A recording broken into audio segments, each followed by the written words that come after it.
PTI की मखसूस नशिस्तों का केस आज एक बार फिर सुना गया और आज चीफ जस्टिस और जस्टिस अतर बिन अल्लाह के दरमियान तारीखी जुमलों का तबादला हुआ है। वकील पीटीआई के जो थे फैसल सिद्दीकी, जो कि सुन्नी इत्तेहाद काउंसिल के नाम से रजिस्टर्ड पार्टी के वकील थे, उन्होंने भी आज हल्के फुल्के अंदाज में चीफ जस्टिस पाकिस्तान काजी फाइज ईसा को खूब आड़े हाथों लिया और कहा कि आपके फैसले की वजह से ये तमाम सूरत हाल बनी और आज पीटीआई अपनी मखसूस नशिस्तों को भी खो चुकी है। ये देखिए कितनी बड़ी तादाद में इस वक्त यहाँ पर कैमरों की जलगार आप देख सकते हैं। इलेक्ट्रॉनिक मीडिया जो है वो बड़ी तादाद में मौजूद है और साथ में डिजिटल मीडिया जो है आप ये देख सकते हैं, यहाँ पर डिजिटल मीडिया के लोग भी बड़ी तादाद में यहाँ पर जमा हैं और आपको नजर आ रहा है यहाँ पे कवल शौजब जो है इस वक्त वो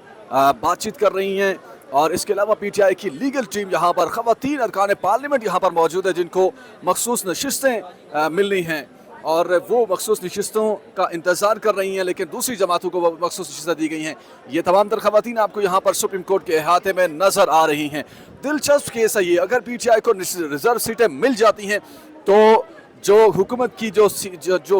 जिन पार्टी को, जो मुस्लिम लीग नून, पीपल्स पार्टी या दीगर जमातों को जो सीटें मिली हुई हैं वो उनसे वापस छिन जाएंगी। आज सुप्रीम कोर्ट में काजी फाइज ईसा और जस्टिस अतर बिन अल्लाह के दरमियान भी हमने देखा कि दिलचस्प जुमलों का तबादला हुआ। जस्टिस अतर बिन अल्लाह ने कहा कि सच कोई नहीं बोल रहा, जिस पर चीफ जस्टिस ने कहा कि मैं तो सच बोलता हूँ और मैं बोलता रहूँगा। नईम हैदर पंचोथा इस वक्त यहाँ पर बातचीत कर रहे हैं, इनसे कुछ सुनते हैं। आप इंग्लिश में के दे देंगे, एल दे देंगे या कोई दे देंगे, हिल कुकर कोई भी चीज़ दे देंगे, तो वो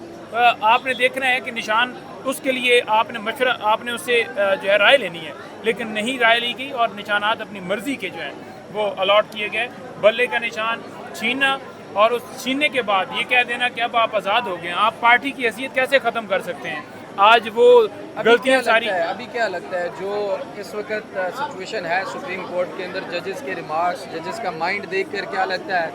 फैसला आपके हक में आएगा, मखसूस नशिस्तें मिलेंगी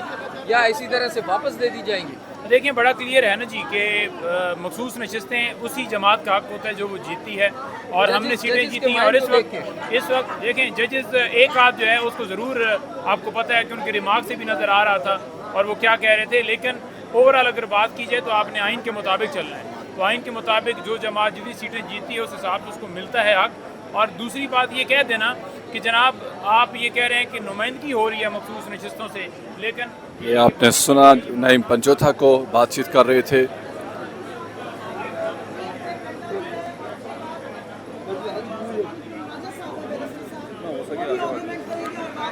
इलेक्शन कमीशन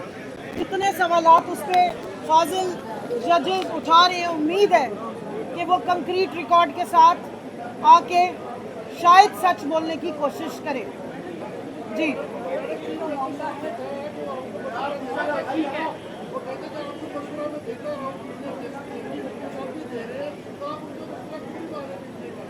मशवरा मान लिया, लेकिन थोड़ा सा मशवरा और थोड़ी सी ताकीद इलेक्शन कमीशन को भी दे दे, जिन्होंने 3 महीने से हमारा केस काबू किया हुआ है, जिनको एक घंटे में वो लोगों के नोटिफिकेशन निकालते हैं और हमारे 3 महीने में भी नहीं निकाले। एक चीज़ मैं यहाँ बता दूँ, 13 जनवरी को जब हमारा बल्ला छीना गया था तो ये ज़हन में रखिए। आइए आज मैं इतना ज़रूर बताऊंगी कि 13 जनवरी की रात को जब बल्ला चला गया तो बतौर खवातीन के राइट्स के हर पॉलिटिकल पार्टी के ऊपर ये एप्लीकेशन होती है कि अगर उसने अपना सिंबल कंटिन्यू करना है तो 5% खवातीन को कंटेस्ट करने के लिए डायरेक्ट इलेक्शन की सीटें खवातीन को दी जाती हैं। बल्ला छीनने के साथ साथ हमारी खवातीन से वो 5% डायरेक्ट इलेक्शन कंटेस्ट करने का राइट भी छीन लिया गया था। रिजर्व सीट्स तो हमारी छीनी गई थी,